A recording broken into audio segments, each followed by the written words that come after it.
the key for me to make $1 million is have a business that can make $1 million. In order to do that, the math needs to work out. So let's just say instead of pink flamingos, you're selling Ferraris with a margin of 100,000, and now you can sell 100 of those every single month. Now that makes more sense. Now exactly. That's a business you can allow. Yeah, or if you're selling an education and it's a subscription based, and it's like, hey, I'm selling this for $100 a month, and there's 1 million people search this every single month, so it's quantifiable.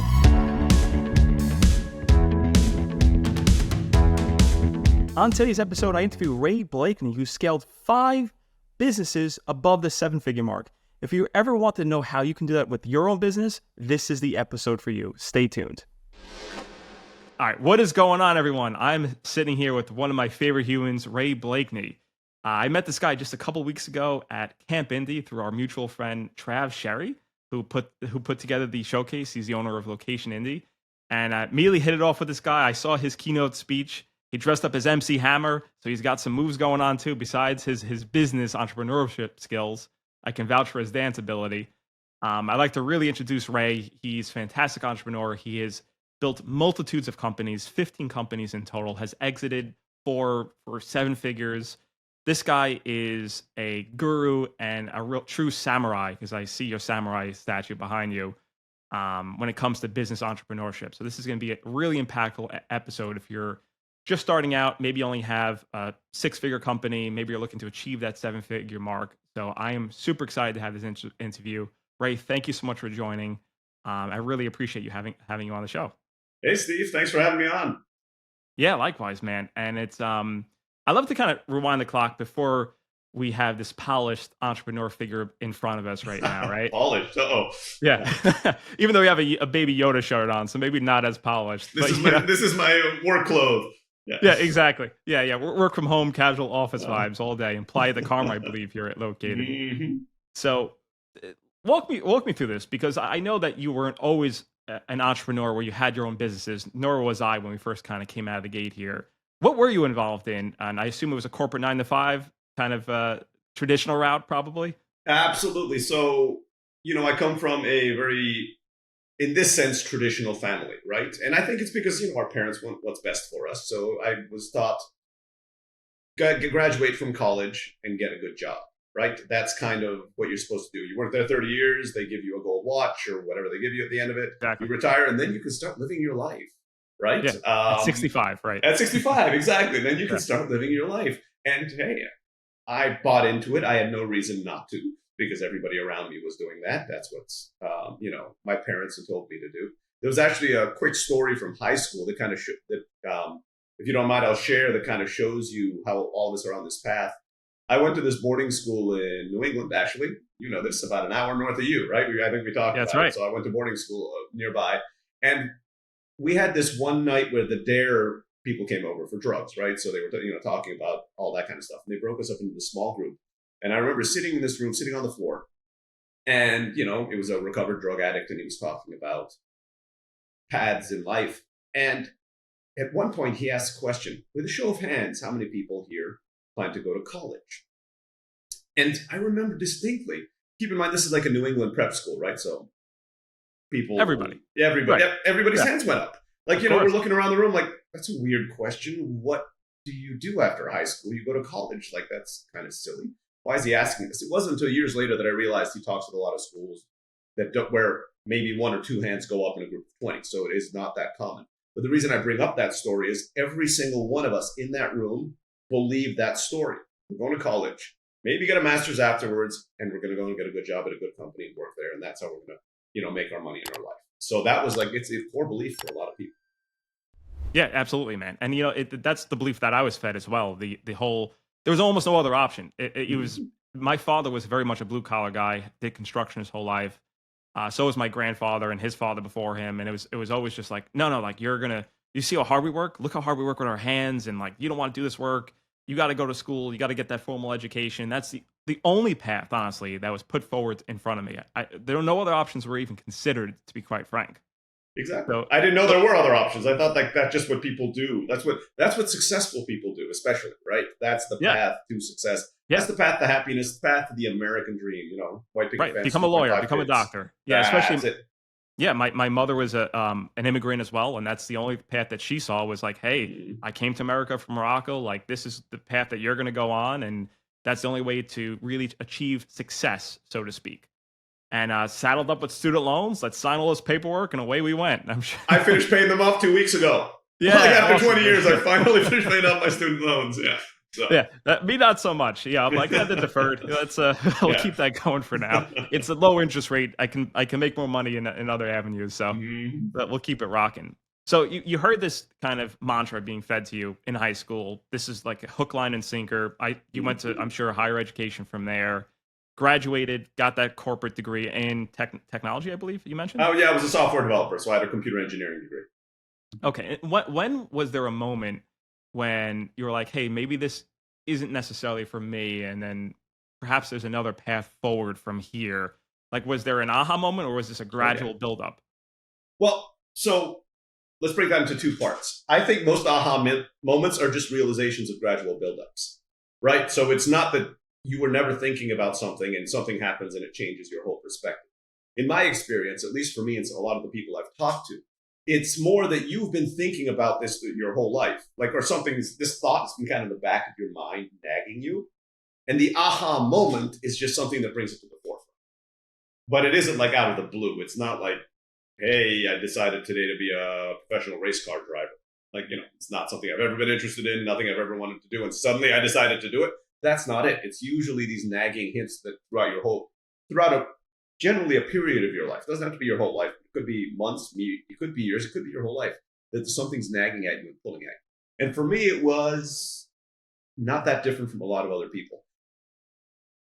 Like we just talked about, graduated from college, got a good job, right? So I worked at one of the big four consulting companies for about a year. Then I did my tour of duty at Silicon Valley. I was a computer programmer out there. Then I ended up working for a Fortune 500 company. And this Fortune 500 company was one of the top 50 companies in the United States to work for, right? I can't remember who does that list, but it was on that list, right? I'm sure you're getting paid pretty well at that point. I was making almost six figures. And this was, dating myself 20 years ago. So, with inflation, it might be like, 150 or something thousand right now. And I was living in Cleveland, Ohio. So that money, keep in mind, goes a lot farther. 150 in San Francisco is nothing. Like, I would have you're part of the homeless in San Francisco. Exactly. That I'm in a box on the corner at that point with that one. But, let's say an equivalent of 300,000-400,000 in San Francisco, and I'm 25 years old. So like, oh my goodness, I am living the American dream. I had just bought my first condo, and like most Americans, when I say bought, I mean the bank bought it, and I just gave a little bit of money. Down a little bit. Actually, it was 0% down, because this was back when they were giving 0% down loans. So I had like 0% down on a 5-1 arm, because, hey, I kind of planned on leaving in 5 years, so kind of why not? Out. But, I was like, hey, so I kind of had the low interest rates, 0% down. I bought, a nice car because, hey, I'm a 20-year-old and I want to attract girls. And apparently I thought girls liked nice cars, which not the right kind of girls don't, but you don't know better when you're at that age. So you kind of do it. And I was living that life. And I remember, so there were two things that happened that kind of, the aha moment happened over a period of about 24 hours. The first one, I distinctly remember, it was a Halloween party in Cleveland, Ohio, at a bar called The Blind Pig. And I was down in the basement where they had a stage, and I was standing on the stage. So I wasn't performing. It was just that, the floor was so crowded that I had to stand on the stage just to have some room. So me and some friends were standing on the stage, we're drunk. So, and I remember kind of looking out, that drunken haze you all get, but kind of can't quite focus on anything. And I remember looking out of this room, packed, everybody dressed in different outfits because it's Halloween. And I knew, about a quarter of the people in that room. I also, some of them were 5-10 years older than me. I also knew that they had been in the same bar with the same people getting drunk for the last 5 years, years, doing exactly the same thing. And in my drunken haze, this weird thought came into my head, and it was, I don't want to be here 10 years from now, getting drunk in the same bar with the same people. What an epiphany to have in a dark. It was weird. Yeah, it was. Yeah. So that kind of got the ball rolling, right? The rock was rolling down the hill. So the next day, I went into work because, when you're in your early 20s, you can get drunk and still go to work the next day and at least pretend to be functional, in the office. And I remember sitting in my cube, and my boss came and was like, Ray, we have a meeting. Can you kind of come into this office? We're celebrating one of the other team leads' 30th anniversary here at the company.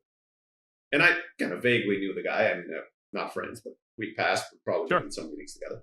So I went in there and I congratulated him sitting at the end of the table, and in the middle of the table, there's that typical corporate like cheese and grape platter that they put out for you to celebrate, and everybody has the little plastic plates reading that. Yeah. Then the CEO of the company comes in and says, "Thank you for 30 years of dedicated service to this company," and gives him a plaque and a watch. And keep in mind that thought that was going in my head. I was like, I want to be there, in that bar in 10 years. And I remember looking at that plaque and that watch, and I'm like, I don't want that plaque and that watch. Like, I don't want to be this here. Is it. This is after decades of service, right? Exactly. And I mean, I'm sure he made a good salary. He's maybe paid off his house. His kids have gone through college. He's got a good life. But like, that's not the life I want. So I went home that night with all those thoughts in my head. And I was, not married at the time. And I was single. And I was sitting in my condo and watching TV because, that's what people do when they go home. And, 4 hours of TV apparently is what the average American watches or something like that, right? So I was watching TV. And this commercial came on for the U.S. Navy. And I remember the scene distinctly. It was this beach, kind of, the camera's looking out over the beach, waves crashing up towards the camera at nighttime. And out of the darkness, this little dinghy pulls up. And there's 6 Navy SEALs on it. The Navy SEALs jump off and run onto the beach. And in the stars, they write, "If you were to write a book about your life, would anybody want to read it?" And I remember sitting there and looking at it. And I'm like, no, I wouldn't read my own book. If I continue on this path, I will not read, I will not have a life that's worth writing about. This is not to say that I wanted to become famous. I just wanted a life that was interesting enough that if at the end of it, I'll look back at it and say, wow, that was a life well lived. Your hero's journey, so to speak. Like there was an adventure of some sort. Right. And I wasn't asking for easy life. I didn't want any of that. So basically, and my respects to those in the armed services, but the commercial did not. So you did not join the Navy, right? I did not join the Navy. Yeah. My uncle's in the Navy, but it was not for me. I'm a wuss. You shoot at me, I'm running away as fast as physically possible. Sure. So, that wasn't for me. But my dad had joined the Peace Corps after college, and that's actually how we met my mom. So I kind of knew about this for the rest of my life, for most of my life. And so literally I went into work the next day and I'm like, yeah, this is enough. And I applied for the Peace Corps. Now, usually really, just like that. Just like that. Next day I was on the website and applied for the Peace Corps. It usually takes 1 to 2 years from when you apply to kind of go through the medical clearance and all that. And then they put you in a country, and then the dates have to line up. So 1 to 2 years, usually. 90 days from the day I hit submit on that website to the day I touched down in Mexico. I had to quit my job, sell my condo, sell all my earthly belongings, take what little else was left in a rental U-Haul across town, put it in my parents' basement, and move to another country. All with. So you basically sank the ship before you left. That's it.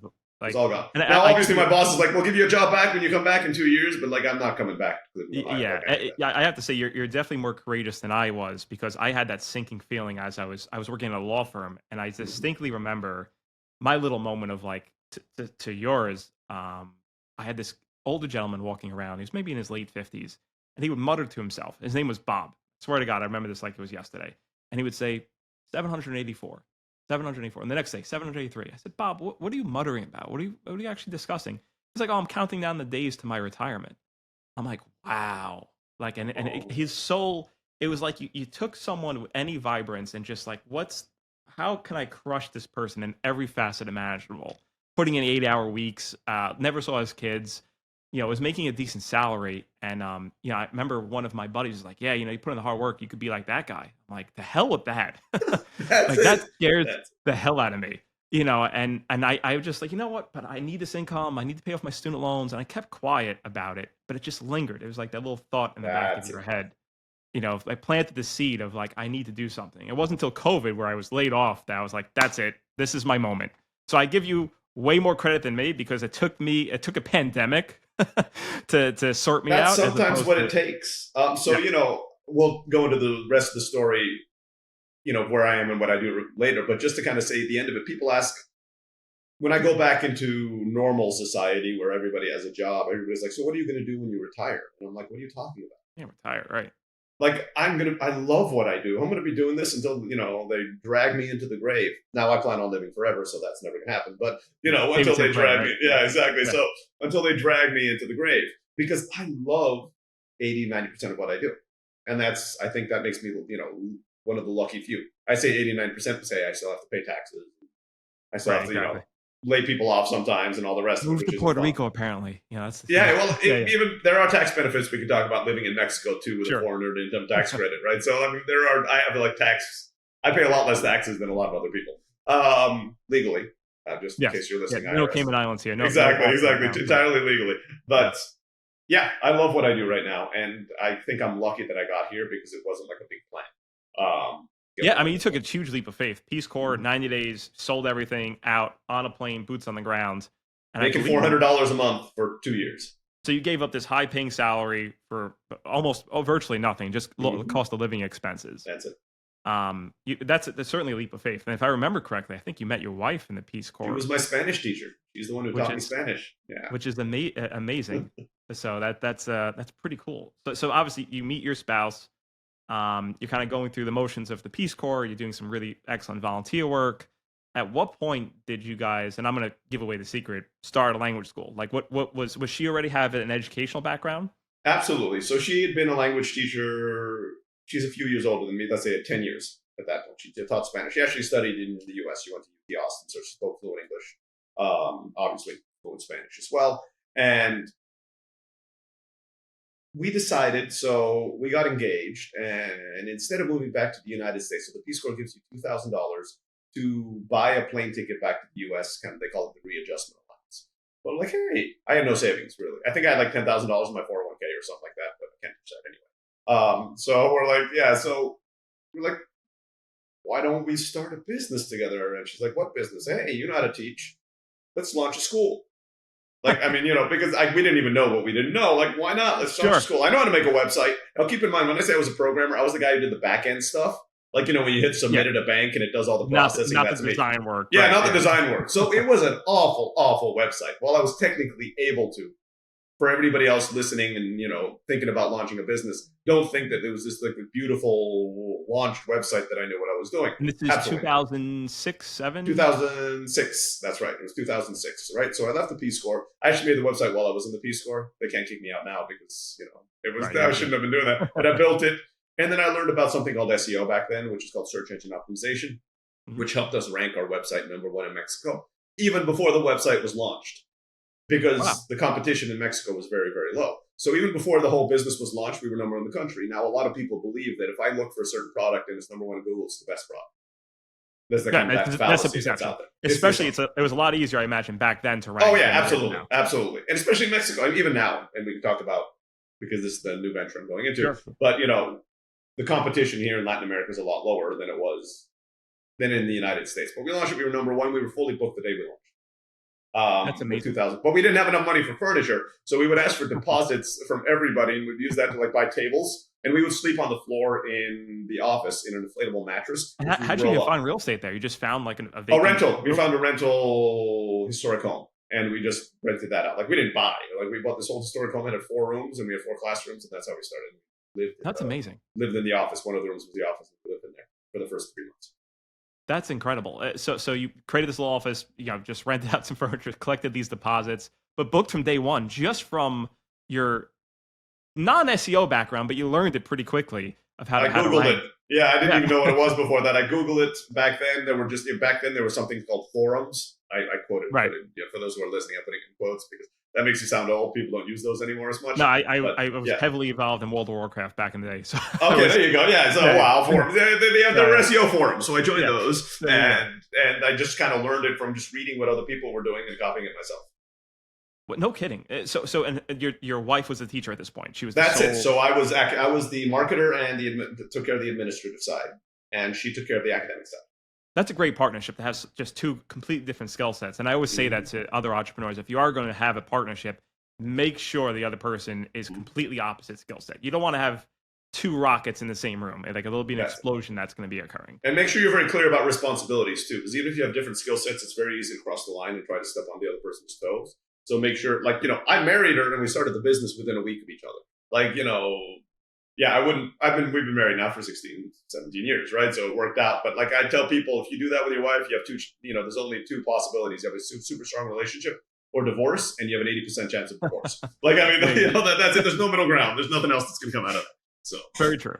Yeah. So this brick and mortar location, booked from day one. Obviously, you guys are making probably decent income at this point. Nothing's really to not going to set you off for life, anything like that. No. When did you start doing the expansion, and when did you start bringing on other teachers and building out a true brick and mortar foundation for this educational system? Yeah, so that school worked. So we went into my wife's network and we kind of found other directors to run 2 other schools for us around Mexico. So we kind of expanded into that. And then, just more of a franchise model kind of thing. We were still owners because we put the money and the investment into that. Like you say, we were probably bringing in total $150,000 a year in one of our schools, but we were working like 60 hours a week on our slow week. And summers we would work 90 days with no day off because I would do tours on the weekends and stuff like that. So did that for a few years. And then maybe max was making like 300, like between all of our schools. 300 top line revenue. Top line revenue, exactly. Yeah. Profit margin probably like 20% after everything. So your take home wasn't necessarily substantial, but it was enough to live in Mexico. Exactly. In Mexico, we were middle class. I mean, we were doing fine. We were working our butts off, but I didn't know any better. Like, remember, I don't have a business background, neither does my wife. I'm an engineer and she's a teacher. So like, we thought we were doing what you're supposed to do, right? This is how business is supposed to work. It sounded like you traded one job for another job, even though you were a business owner. But you were putting in so many hours that, like, where's the time freedom, which I think is most people crave more than anything else. I didn't know. I thought you just did this for 10 years. Like, this is it. I never read a business book in my life at that point. I never met another entrepreneur in my life. Okay. Not that I consciously knew. Maybe I've passed them and said hi, but like I've never actually talked about business. Never read a business. Never read a marketing book. None of these things. So I thought we were doing it right. And then 2008, I think, there was something called the recession. Right. Well, no, it was the Mexican swine flu. There was this thing that came to Mexico, which was supposed to be COVID, right? They were worried it was because this global pandemic, so they shut Mexico down. Now, the way our language schools works, we actually had foreign students come to Mexico and study with us. So suddenly, everybody canceled. Like, all our money was gone. And this was only about, a year and a half, 2 years into running our business. We didn't have like a huge amount of runway. And we had to pay our teachers, we would pay every week. And unfortunately, budgeting is not great in Latin America. It's not great in the US either. But literally, you pay them on Monday, by next Monday, they're out of money. So we needed to figure out a way to make some money for not only us, but for our teachers. So my wife was actually of the idea, why don't you email our former students? We'd had a few hundred at that point, and see if they want classes via Skype with our teachers here back in the US and Europe. I was like, which, by the way, this is this is pre-iPhone, really. This is like really, this is no. Maybe the iPhone was around. I don't remember when that exactly started, but it was like really, really early on. It was via Skype. Like that was the only option. Exactly. Yeah. The only option back then was Skype, right? So I emailed all of our former students, and to keep in mind how rustic it was. Like, there's no active campaign, no MailChimp, none of that. I literally put 150 emails at a time into a BCC in my Gmail and I just emailed them, and that's it. And to our shock, like 20% of the people said, "Hey, yeah, I'd love to." Out of like 400 people, like 80 people got back and like, "Yeah, we'd love to do this." And I'm like, "Huh? Why don't I throw up another awful-looking website, see if I can actually find anybody in the world who wants to do this?" So I bought Spanish-lessons-online.com. Great branding, because I obviously was a branding mastermind back then, and threw it up and did basic SEO. And I'm like, let's see if anybody signs up. And so a few things happened. Within a month, swine flu just fizzled out and never became a thing. Mexico opened up and we were fully booked again within 60 days. And within 90 days, we were making more money off of this little dinky website I threw up there with online lessons than we were making in our brick and mortar schools. That's an insane growth, honestly. Yeah, it was. Keep in mind, brick and mortar schools were relatively small, but it was just like a huge amount more. Like I was like in like a side hustle that I was doing like 30 minutes an hour every day. Too, I would say. Yeah, so, and that's what we did. And then from there, we grew 20% every year for 15 years. And that's how we became one of the top, largest online language schools in the world. It wasn't no investment, no VC capital. There's ups and downs along the way. But, it was generally 20% growth compounding for 15 years. Anything 20%. Did you end up shutting down the brick and mortar eventually? We sold it. We sold off the brick and mortar. Yeah, we sold that in 2012. Now, how are you scaling this online education model? Because I imagine that you had to source now language teachers who are comfortable teaching on Skype. And was it one-on-one, like one teacher with 20 people joining Skype, or was it pre-recorded? And, no. It was live classes one-on-one on Skype. We moved into group classes later on in the last few years, but it was one-on-one in Skype primarily. And so initially we got the teachers because my wife was a Spanish teacher and had friends who went to college, and we'd reach out. We had a little boom because the people who bought our language schools ran them into the ground in about 2 years. So we rehired all of our teachers from our language school to work for our online language school, right? Because we already knew them. We knew they were good. They knew our system. We did have some growing pains and to get people into learning how to teach online, because people tried to teach like they did in a brick and mortar school. And there were some transitions, and not all of our teachers made it through those transitions. Some people just did not like it and ended up trying to go back to the world. And then eventually we kind of got to a place where people knew us, and we had more applicants every month than we could hire. We just, we did not have to actually go out and look for people. They would look for us because we started getting a reputation for treating people really well. I will argue that we probably treated people better than any online language school because we were the only non-VC backed language school. So when you're a VC, 20% a year is not good enough. It's 20% a month. And what you have to do there is you have to have margins. It's about getting, there's a lot of churn. There's a lot of churn. Yeah, churn doesn't matter. It's just like how many new students can we get in there that are paying us? How many new teachers can we get in the other end? That's what the investors want to see. It's growth at the expense of everything else. We were never that. 20% a year. That's most investors would love that, or making 20% on your house. You don't. We were growing 20% a year though, and as a result, we didn't have to do break huge systems. I mean, our systems would break every 3 to 4 years. You grew organically enough where you were able to really fine tune your product. That's it. And it would still break. You reach kind of certain points of growth where this, what we've been doing for the last 3 or 4 years, does not work anymore, and we need to figure something else out, right? So we'd have to break the system at that point in the 3 or 4 years. But it's not like VC where literally every month they break the system. And is this all through Google SEO? What was changing with your marketing to attain new clientele? Were you starting to integrate some new channels in there? Either this is probably pre-social media, but maybe MailChimp was around. Were you doing some type of email? We waited way too long for that. No, we never did the email. We did paid media, so Google PPC, and then we went up to Facebook after that. And after that, I had podcasts, honestly. So I'm not kidding. Yeah, I actually had my own Spanish learning podcast that I did where I recorded 180 episodes in 2 weeks, and then I re-released them every 6 months. And it passed, cool. I think we did this about 4 years ago. I should be passing 1 million downloads right around now. And I recorded all my episodes in 2 weeks, and I've never recorded another episode since.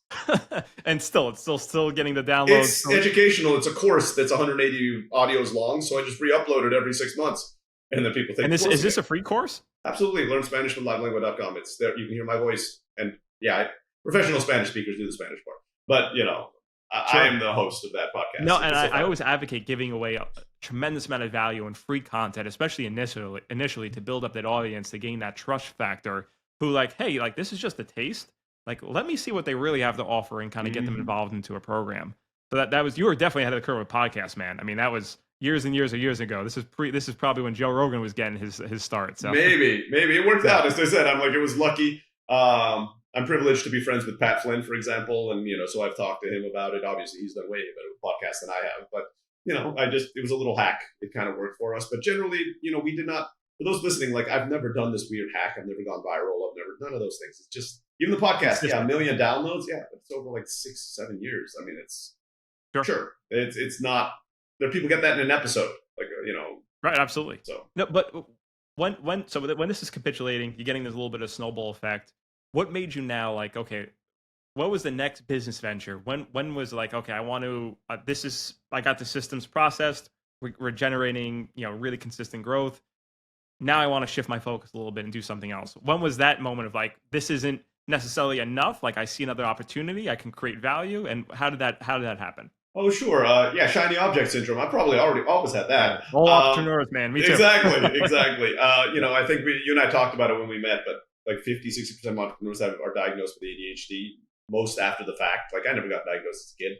I did a brain scan when I was older, and the guy's like, has anybody ever diagnosed you with that? I'm like, no. And then my wife told me, he's like, I could have told you that 15 years ago. I'm like, you didn't need a doctor to tell you that. I'm like, I could have told you that one. Oh, I definitely have it. Don't worry. Yeah, no, exactly. My wife tells me daily. Yeah. Exactly. And she could tell you too. I'm like, you don't need a doctor. Your wife will tell you, right? So at that point, I had launched 2 businesses in a row, and they had both succeeded. And I was like, wow, this whole business thing's easy. I don't know. I still had never read a book. I've never read a book on business. Not a single one. Not on marketing, not anything. So I was already 4 or 5 years into my entrepreneurial journey. I'd never met another entrepreneur. So I'm like, this is easy. I should just go and do a whole bunch more of these things, right? And then I bombed at a whole bunch of businesses in a row. And luckily for me, though, bombing, since I'm a computer engineer, launching a business means I make a website and do basic SEO on it. SEO is free. For me, making a website is practically free because I put it on the same hosting service as my other companies. And so I paid back then it was $9 for a domain name. That was my cost for launching a business was $10 in my time. So I threw up a whole bunch of them, and most of them didn't make any money. Some made a little, but then I got bored, and then I moved on to the next And I kept on doing that for about 2 years. At that point, we were kind of at like mid 6 figures or something like that, top line revenue. So, 3 or 4 years into it, which is great. I mean, for most yeah, people, yeah, no, I mean, but that's why I'm like, I live in Mexico and our profit margins there was like 30-40%. So like way higher than our regular schools. So I'm like, I didn't have a kid yet. It was just me and my wife. Well, fine. I'm like, I didn't need the money. And then, yeah, I just kept on failing. And then I'm like, okay, maybe I should actually study this business thing because I'm not hitting as much as I used to. Maybe read a book now. Let me read my first book. And I read The 4-Hour Workweek, which kind of, Tim Ferriss, right? Tim Ferriss, exactly, which at that point changed my life. I think you have to read the right books at the right time because I reread it again like a few years later and I thought it was boring because I kind of moved past that phase of my life and I'm like, wow, this is kind of... That's actually hilarious that I have the exact same experience. I'm like, that's it. I want to be passive investor. I want to just... But I think and a lot of entrepreneurs who are listening to this, the dream isn't to sit on a beach in Playa del Carmen and have margaritas and watch the sunset. Believe me, that's cool for a day or two. You're gonna get bored because I can do 4 max, and then I get bored. Right, yeah, right, exactly. But for the most part, what gets our juices going is new opportunities, creating new value, and we're all young in our 30s and 40s still for the most part. Even if you're older, just sitting down doing nothing is not going to be entertaining. That's not the reason you start a business, for that passive income. If you want to create a passive income stream, make sure you have a plan lined up then to occupy your time, whether it's a new business or an extreme hobby. But to your point, yeah, there was like Tim Ferriss is great when I read him, but I'm like, oh, I can use these systems to create some processes. But now it's not applicable to my life where I just want to work only 4 hours. Exactly my point. Like, that's exactly it. And even he says he didn't want to put that name on it. If you listen to him, it was like, the editors did it because they said sell more books, but that wasn't really that wasn't his original name for the book that was out there. And he'll be the first to tell you he doesn't work 4 hours a week now. I mean, he works a ton, and because he wants to. So even the passive income, I'm actually much more of a fan of just make a lot of money so you don't have to worry about it anymore, and then go forward instead of having to make like a $50,000 a year passive income stream, which is never passive. Like something's gonna happen. Like no, I own real estate. Believe me, real estate is not passive. It isn't. Yeah. Oops, need a new roof, and now somebody complains if you're rental or if even your house flipping, bought the wrong house and. Now I lost money on it because there were problems with the foundation that we didn't catch. I own a property management company. I have 100 homes, and every single one of them has some type of complaint every single week. That's exactly. And I have a full staff. I have done that. We did it when we had the school. We actually subletted properties, so we rented them out and subletted it. But I was the property manager, so I remember getting a call at midnight for a clogged toilet because somebody went to the party and just ate tacos and had the poops, and I had to go 12 o'clock at night myself and unclog a poop toilet at midnight, and I'm like, I'm not doing this anymore. There's no way. There's no way. I don't like doing this anymore. So we closed that down. So you started opening these different business ideas. Some of them bombed, some were success, some you got bored on. What was the next click? I'm like, oh no, this is fabulous. Like what was the next business venture? Okay, well, the next click before we get to the next business venture was Google killed LiveLingua in my business overnight. So I read about this in Russell Brunson. He spoke about how it changed overnight and his Google changed the algorithm, and suddenly we were number one across the world and gone. Like all of our new customers were gone. Overnight. Went from overnight. Like I woke up in the morning, my business was dead. Luckily, we had existing customers, and our churn rate was about 6% per month. So I had a few. It wasn't that the money stopped overnight, but we were churning and we weren't gaining customers.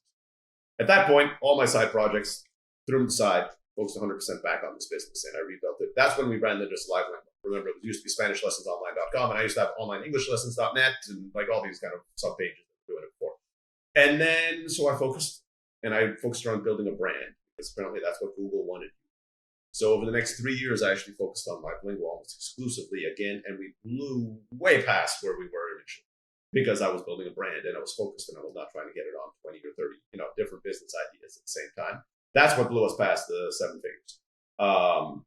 Now, I tell people it took 7 years for me to get 7 figures, and that would be the title of my book, and nobody would read it because nobody wants to hear. Nobody wants to hear 7. Oh, 7 yeah, years, right. Exactly. 7 years to 7 figures. I want my 7 figures in the end, 7 days to 7 figures. Yeah, but then people would buy it, but no, that's not how it was for me. And it was at that point that I finally had the budget to start hiring people to help me run the companies. Took a little bit to get to that point because I had the entrepreneur fallacy of nobody can do it as well as I can. Like from everything from answering emails to making Facebook ads, all I am the best in the world at this. Until a friend of mine who was an entrepreneur came up to, I was talking to him. At that point, I had met a few Right. You started entrepreneurs, networking. right? Yeah, I started networking, met some entrepreneurs, and he said, "Really, Ray, you think of the, I don't know, 7 billion people on this planet, you are the best at answering emails on the planet." And I kind of was looking at him. Like, well, when you put it that way, that sounds kind of ridiculous, right? Like, that doesn't make any sense. So that's when I started hiring, building teams.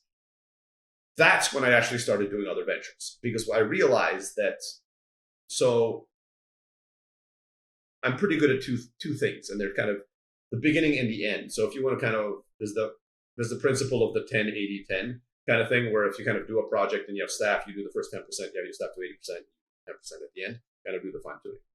And I realized that applies to me as far as like a business life cycle is concerned as well. So I'm very good at finding product market fit and building an MVP and getting it out there and seeing if people will pay for it. Build it up to, let's say, 100 to mid 6 figures, right? I can do that myself, just a little bit of hustle probably in about 12 months. And then I get kind of bored, because at that point, it's no longer like creative. It's more about like, look, fine tune the processes, get SOPs in place, get all the systems in place so this can now scale. And so that's when I bring in staff now. And I actually bring in staff to just do everything like that I'm doing. I don't care if I'm at a point where I don't need to make money right off the bat. So I just take all the profit, pump it into staff. Back in. Right. Yeah, that staff brings it up to a certain point. And my last 10% is I'm good at managing and inspiring the team at that point, right? So I take that last 10%, that like higher thing. I don't do any of the day-to-days. That's when I learned I could launch multiple companies, and I do launch multiple companies. Right now, I even partner with great people, and maybe with slightly less experience than I do, or slightly less funds, but I partner with them, and I'm like, look, I know how to build this business. I can do it.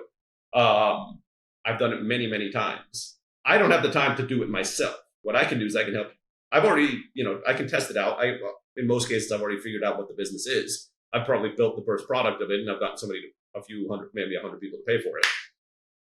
Now, two things are happening. I'm a little bored, and I don't want to run this anymore. Right. Yeah, I mean, it's not making huge amounts. It's making like 5 to 10K a month, right? Whatever. Like, and that's when I bring in a partner, and I'm like, okay, let's grow this thing together. So the partners you bring in, are they?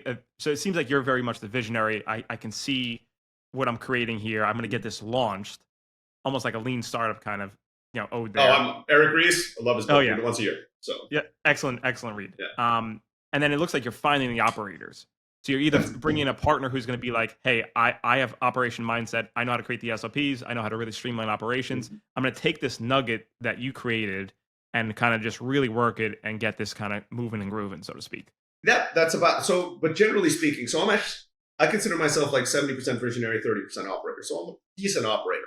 If you want to use the traction kind of methodology, kind of the, visionary integrator kind of model, you can go out there and you take those, there's a quiz somewhere on one of his websites, right? Where you say, how visionary are you? How integrator are you? I took both of those quizzes, and in visionary, I'm 95% visionary. But it doesn't mean you're 5% integrator, because I take the integrator thing, and I'm actually a 75% integrator, which means I'm a straight C student, which is actually feels like high school. But anyway, yeah, like a straight C student, right? So I can be an integrator, though I don't excel at it. I'm decent enough at it, which is what allows me to take the companies up. Because if you're only visionary, and I meet way too many people who are like this, but like, I have this great idea. First off, ideas, I come up with 5 while I go to the bathroom. So like you having an idea is not really a thing, right? I'm a very good executor. Like, if I have an idea, I will actually execute on it, and I'll try it out. That's what like it's been pointed out that's one of my superpowers. Like, people talk about it all the time, but I actually sit down and actually do it. And I'm good enough at operations that I can actually run a small team around it. And that's the point where I usually bring in another operator. And what I look for in my operators is a 70% operator, 30% visionary. So I'm not looking for somebody who's like 100% operator, because I need you to be a little bit creative. This is still a startup. It's maybe only making 100K a year, like top line, maybe high end 300-400K a year, top line. Somebody needs to be a little more visionary. Or I can give you the general, we're going over here, but you need to be visionary enough to fix the problems along the way, not just follow my instruction manual and panic when something goes off. And that's what happens to a lot of middle management. They'll go by the book, and they're not thinking outside the box of any creative processes, and they'll be stonewalled. So how are you finding these partners? Is this now you're just networking and people you know? Is it people you meet at conferences? Like how do you know like this is the guy or this is the girl? Oh, you don't. And anybody, if anybody's figured that part out, like, there's $1 billion business idea, right? Yeah. Exactly. I'm like, don't do what you're doing. Do that, because you're not doing it. Like, it's one of the most common questions I get from new entrepreneurs is, how do you hire the perfect person for each position? And I'm like, if I knew that, I would be a billionaire flying in a private jet right now, right? Which I am not, but I hope to be one day. One day, exactly. But you do your best. It's the kind of hire fast, fire fast thing. So generally speaking, when I bring in partners, they earn equity. So it's not like, hey, we're a partner on day one. If I'm giving you a already profitable product, you're not getting 20% on the day you walk in the door. You know, there's certain milestones you have to hit. There's an earning. There's an earning, exactly. It's a time and plus earnings milestones. And I have an option to buy them back if they don't if they don't hit a certain milestone at we usually agree on 3x EBITDA for the last 2 years, right? So if you say I was going to give you 30% equity, but at 5% you stall and you just can't take business past whatever that is, sure. I'll buy back your 5%, you get your time at the 3x EBITDA, whatever that is for the last few years, and I get my equity back and I'll somebody else to come in as an operator and earn equity in this company. I think that's very fair. That's a brilliant strategy, actually. That's the way you prepare yourself of like, hey, if this is performance-based, if you don't hit these clear-cut KPIs, there's going to be a rejection of your equity. But if you do, welcome to the brotherhood, so to speak. That's exactly it, and that's what I look for in my partner. Somebody who's open to that as well, because I can teach them up to a point, right? Obviously, the people I partner with are not people who build billion-dollar companies, because why would they partner with me? I would be reverse, but the position I'm at, it's kind of like, look, I want somebody who's done something but wants to aspire to, let's say, 8 figures, right? Like I can help you get there. Hopefully, with a little luck, we'll get past. But I'm still trying to figure out how to get to the 9 figures, right? So let's say, like, I know how to get. I've done that path before, and I know within my realm, online productized service SaaS, I know how to do that. And if you want to come along, you have some base skills, because I'm not here to teach you either. So if anybody comes in as a partner and is like, "Can you teach me everything?" I'm like, "No, that's not a partnership. That's like, look, I accidentally started doing advising recently." And in that, I do a little bit more of it. I don't call myself. I'm not a coach. This coach is supposed to do it. Like advisor, I'm like, do this, learn this. I won't teach you that, but I'll tell you what to learn, right? And within business, if this is a successful business, I don't want you starting from zero. I don't have time to teach you how to use Microsoft Word on the first day. Sounds silly. No, we actually this is not an entry level person you're looking for. That's exactly it. But some people approach me. It's like, oh, I have a lot of will. I'm like, good for you. Go and get the experience somewhere else. And then once you have, I don't need you to have 10 years experience. Once you have 3 to 5 years experience, come back to me. And if I have opportunities for you at that point and they match your skill set, we can talk. But before that, like, look, I don't need somebody with zero knowledge and zero. And there's like, you can learn most of that stuff on the internet for free. You don't need me to be sitting in front of a computer teaching you that. Right. So when you create these businesses, are you thinking of the exit strategy right in your head? Because I know you've had some really successful exit strategies, which we'll get into. Mm-hmm. Or is it more of like, hey, I think the useful utility of this business and my interest in it has kind of expired, and I want to potentially, like, you're doing great, this is yours now, let's kind of do this exit, let's get some buyers involved, and let's do something quite different potentially. Yeah, so usually it's when I get bored or the work isn't worth the money. So as we mentioned, we have 4 exits. 2 were exits actually I sold to my partners. So they just bought me out. And then 2 were just straight up exits to a third party. This last one was a family office private equity exit that we kind of went into in this last one. You're giving me too much credit if you're asking me what was my plan. I don't plan that far ahead. I just kind of wake up in the morning and do, and then wake up the next morning and do it again. Keep doing until like okay, something I happens. My mind now. Exactly, until I don't want to do that anymore, and I change it. So it's usually not like I don't build companies for exits. I don't build them to hold them. Whatever happens. Now, these companies, are they all online based as far as because you've moved past this brick and mortar? Well, I owned one of my exes was a chocolate factory in Southeast Asia. I sold to my partner, so that one was kind of. Oh, that's very interesting. Yeah, but that was just again an anomaly. All the rest were online based because it's. And are you still in the education sector, or you've kind of branched over into different industries now? I'm in a lot of industries now. I mean, I have an SEO software, I have a podcast software. The beauty of having started in the education sector, I might be going to the health and wellness industry right now, but the beauty of being in the education sector is it applies to all sectors, is what I'm finding out, right? Because a lot of what sales is and getting people to use your product is educating them on the benefits of your product. Like that is most of what sales is. That is most of why would you use my product instead of somebody else's? Because I've convinced you that this suits your needs more than the other one. And how do I convince you? Usually through education, I'm not a big fan. I tell people I'm a good marketer. I'm not a salesperson. Like I'm not going to. I love this saying, and I wish I can give the proper person credit. But I read this in a book, and it was your marketing should be so good that by the time someone books a sales call, it's just a confirmation of your services. There's no arm twisting involved whatsoever. That might be out of the book behind you. That might be the $100 million office. I think Alex he might have said Hormozy? it. Yeah, I think he might have said it could that. be. Yeah. It could very well be Mr. Hormozy. So yeah. So that's exactly it. So like, I'm good at market. A variation of that I've heard is, what was it? Actually, there's 3 levels to it. It's, if you're amazing at product, you don't need marketing and sales. If you're not amazing at product, you need marketing. And if you're not great at marketing, you need sales, right? But if they build on each other. So I'm like in the middle tier. I'm decent at product, but like I'm really good at I'm decent at product, decent at marketing, crappy at sales. But 2 out of 3 is enough to make you successful. I would take the product and the marketing any day over the week, as opposed to a used car salesman approach. Yeah, no, I've done big deals on sales before, but it's unintentionally, and usually it's because I believe in my products.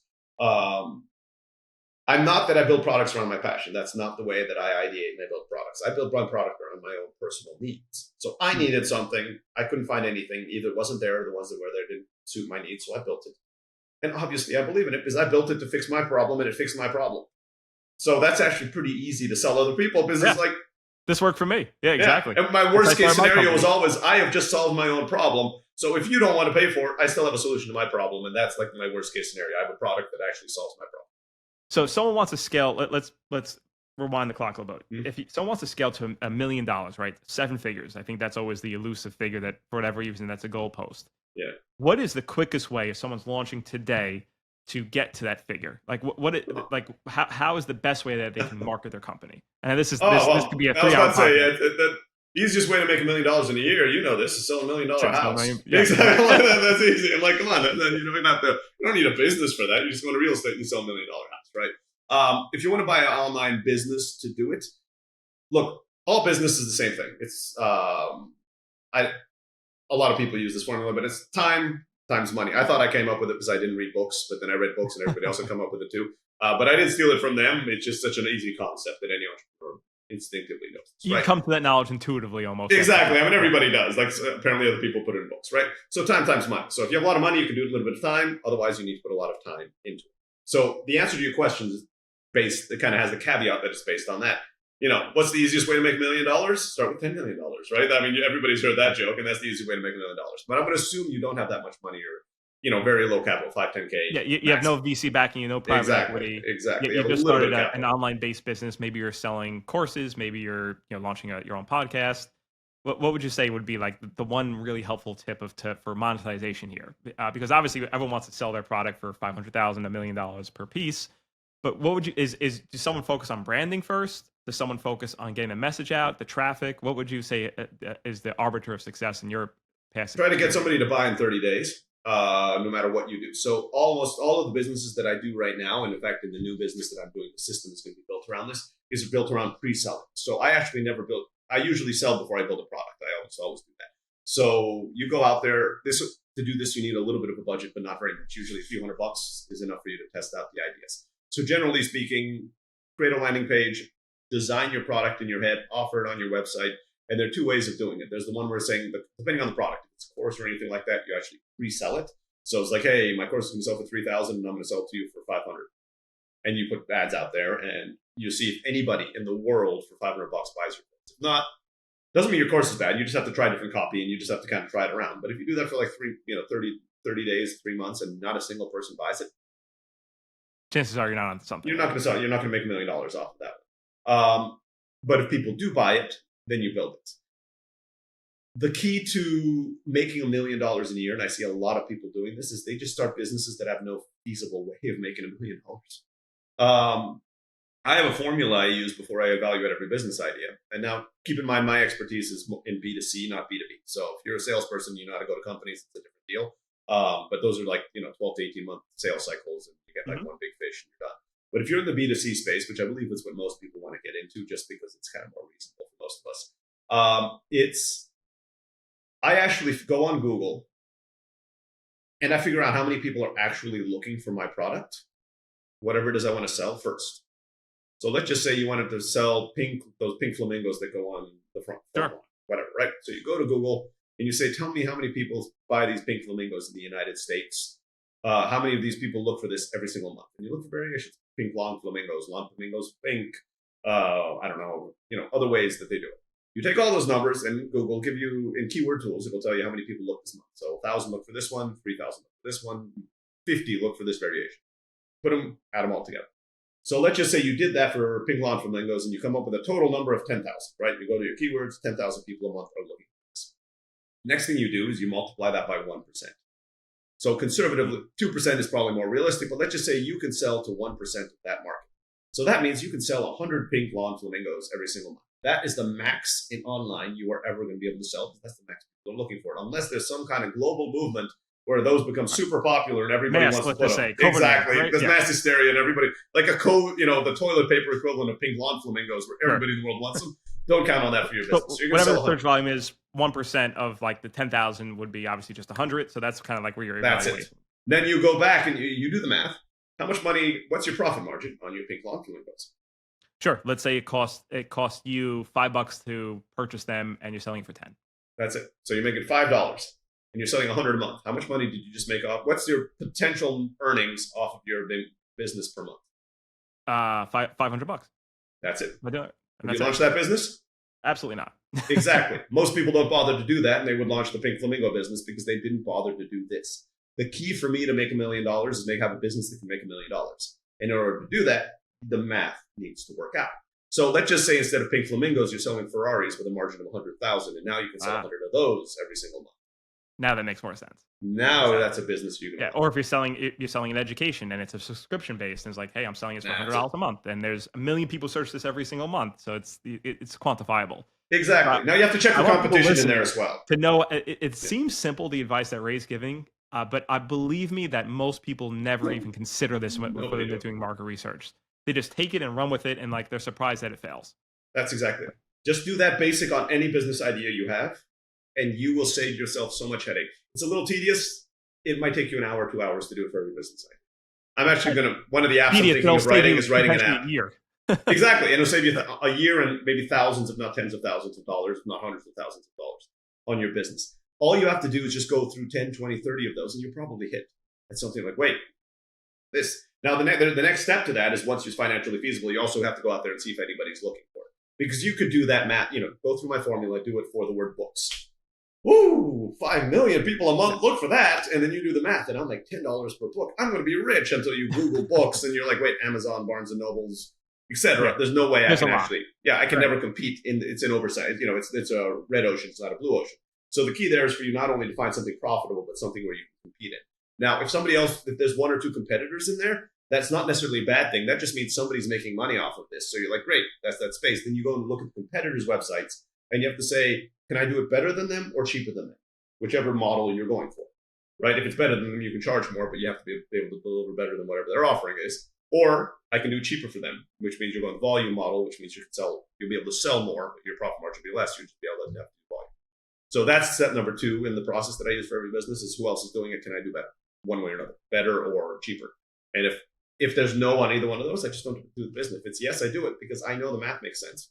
And I know the steps to build the business. Now I just got to do it. That's easy. So you're taking away the emotion, honestly, out of it, because a lot of people get emotional, like this is their pet baby, and oh my god, I couldn't care less. I'd sell donkeys online if obviously nothing illegal. I wouldn't do anything illegal or that hurts people.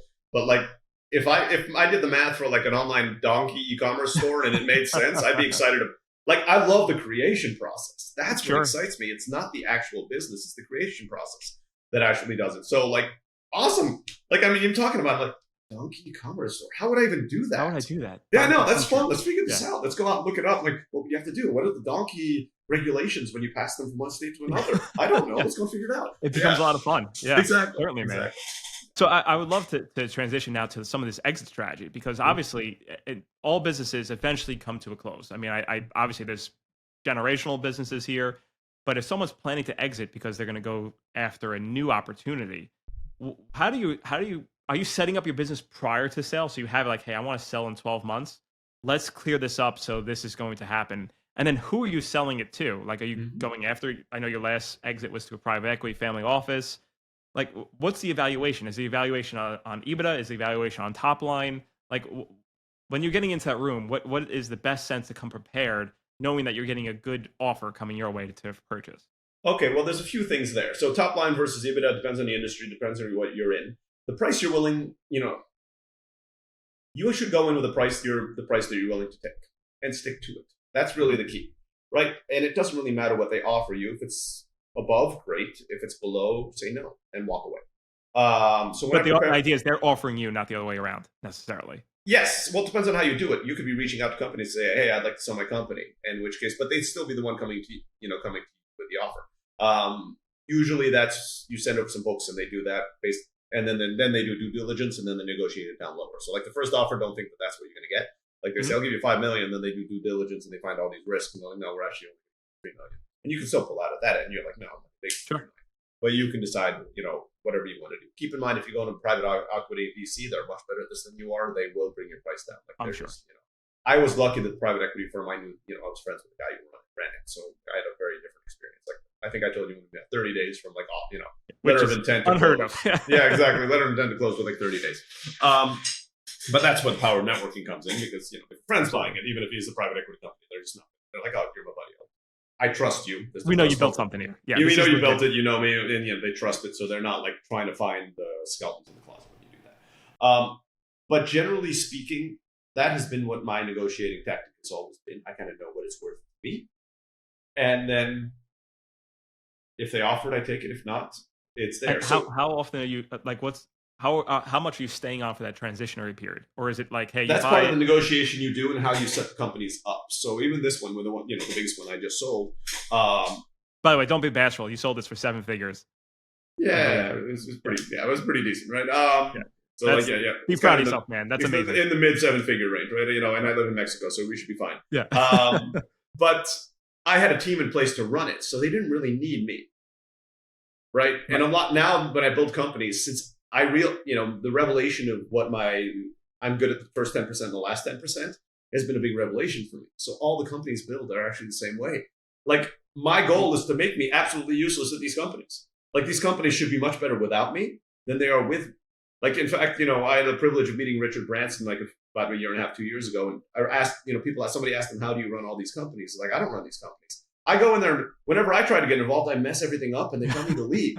Right? I want to be like that. I want the company to be so good that like me interfering with them is actually going to mess things up, which makes a sale and exit really easy because I'm like, guys, I don't even know where the offices are. Like, I mean, why do you want to keep me on for 2 years? I'm like, I don't know where to go. Figurehead. Yeah, I'm a figurehead. I'm just like the face of this thing. And I show up for like a meeting for an hour every week. And I just say, good job, guys. And I walk away. Like, that's it. You don't need me for anything.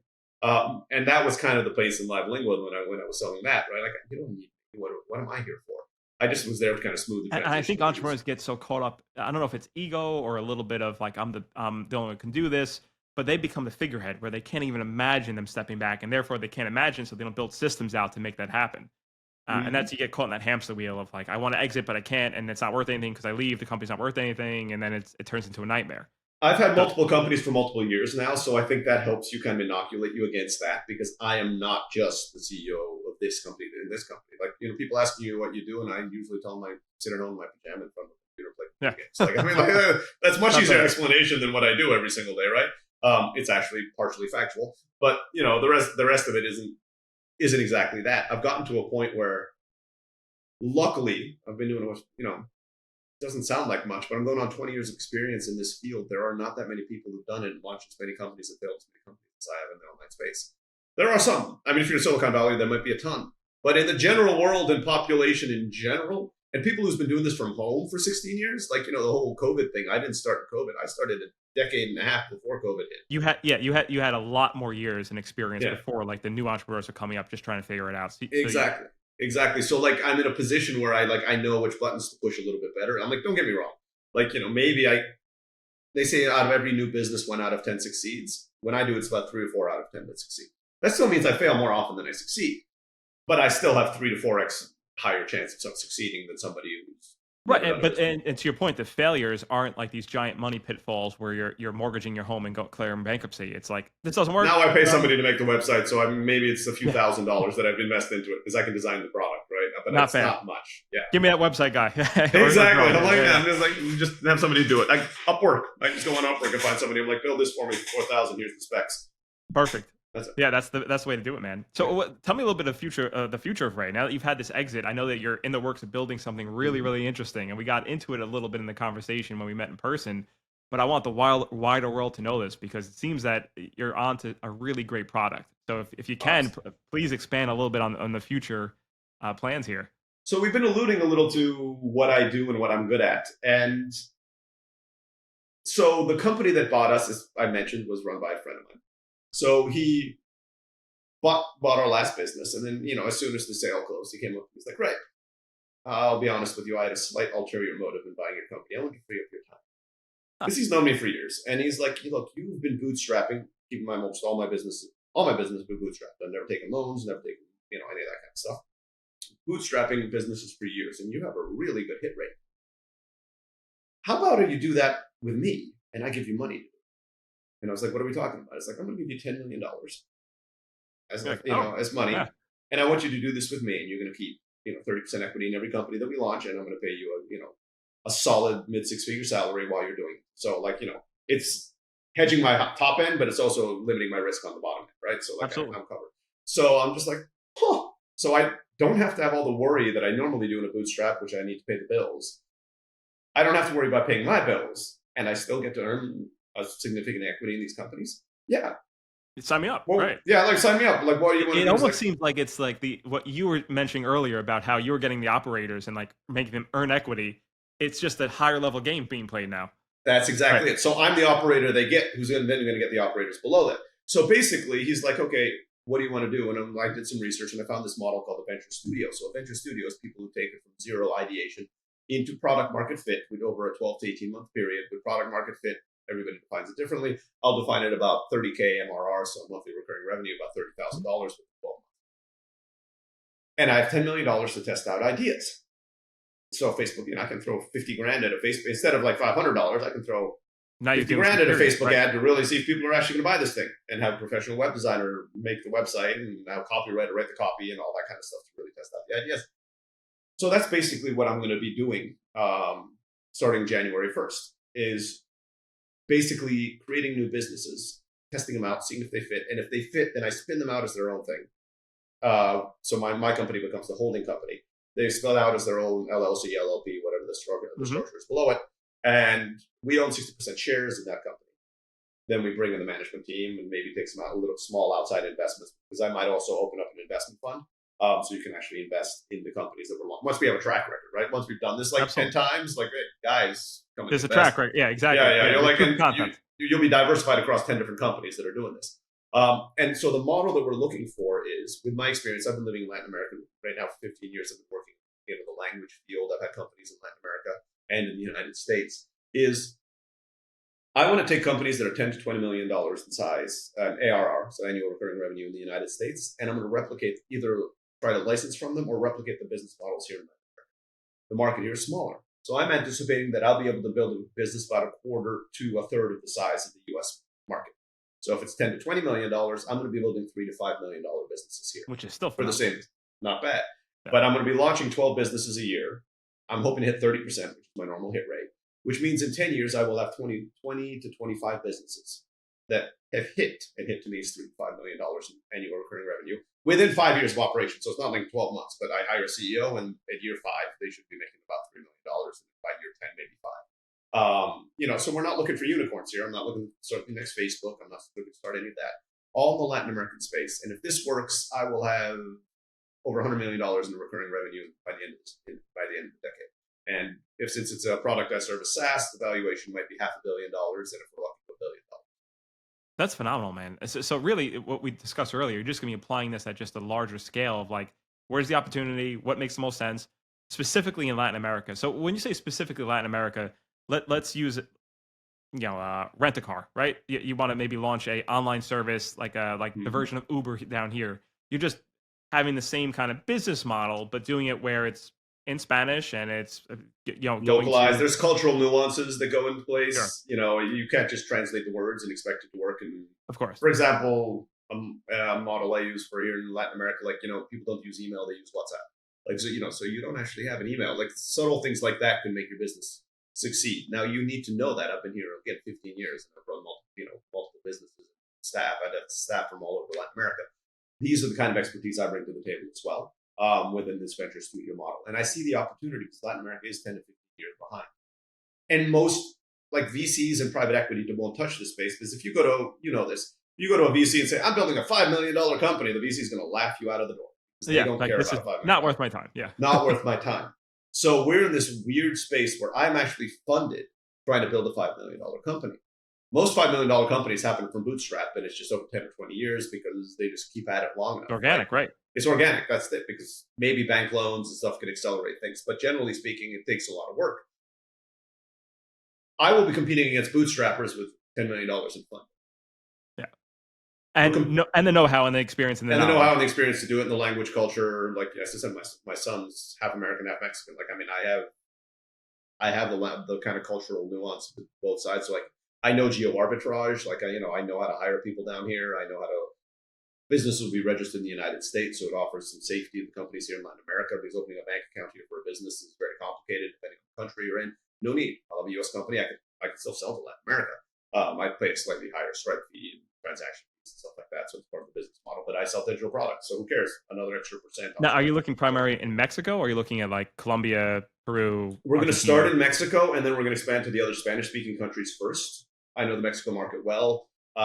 There's two ways of looking at it. Like Latin America is 80% homogeneous and 20% different, right? Mm-hmm. So there's a lot of similarities, but there's also a lot of differences. So you can't attack Chile and Argentina the same way you would attack Mexico, right? So I'm going to be starting in Mexico, this is where the kind of first 12 months is going to happen. I'll bring the CEO. Once we do it, then we talk about expansion. And a possible other expansion is, especially if we're in the 5 million, we get up to 5 million and we hit it, we can actually reverse expand back into the United States because now we can compete against a $10 or $20 million company. Unless we're not just starting at zero, we actually have starting cash. At 5, right? Exactly. We're at 5. We have profit. Now we can try to break back into the U.S. market with what we're doing. I think that's brilliant, honestly, because you're taking a Western concept that's tried and true. Like to your point, Latin America is typically 10 years behind. I typically try to spend my winters down in Latin America to Argentina. I was just playing the Karma, and I can see that they're just getting rolling. Like there's a lot of places that they're playing a little bit of catch up. Either due to politics, corruption, or just feasibility. Mm-hmm. But it's coming. I obviously I think there's opportunities in Mexico. I think there's opportunities in Argentina. Some places they're a little bit more war torn. Maybe it doesn't make sense. The risk is higher, but the opportunities are here. And for online, you're kind of protecting yourself from the risk, right? In the sense that I don't have physical. Maybe later if it's in e-commerce, there'll be physical offices. But right now, there's no physical offices. So I'll have staff here, but they'll all work from home too. So my risk, I'm mitigating as much of the risk as I can. That's awesome, Ray. That's something really to be proud of. So I know we're getting past the hour mark here. I ask this question to every podcast guest as a kind of a wrap up. I want you to rewind the clock. You're a 21 to 25-year-old young man, fresh out of college, before the IT world, and you have this new idea, this entrepreneurship idea. You're back in the blind pig, and you're just trying to get started. What advice would you give to a young Ray and a young other entrepreneur who wants to get started and is struggling with the concept to do so, maybe doesn't have the necessary motivation? What would you say is a way to kind of fast track yourself to the Ray now, kind of skip over some of these hurdles? Okay, my advice would be don't start your first business yet. At that point, go into a business that is like the business you want to start and have somebody else teach you how those businesses run, and do that for 2 to 3 years. Earn your stripes. Yeah, exactly. Earn your stripes, get your experience, have somebody else pay your education and your, poop on your boss's time, as they say. That's pretty much it. Just go do that for the next 3 to 5 years, then launch your business. That's what I do. The problem was I did the 5 years corporate, but with no plan and no intention. It just kind of, I was on inertia. Right? It was inertia at that point, right? I wish I had known what I know now with the drive and everything that I have now. Because if I could go back to 21 and I didn't know anything, because trust me, when we graduate from college, we think, I have a college degree, I know everything. You know nothing. Trust me, you absolutely have no idea what's going on. And so go out and learn with somebody else. Find an entrepreneur you admire and go and work at their company. Yeah, try to be close to them. Yeah, exactly. Get close to them, learn from them. Do that for 5 years. That will fast track.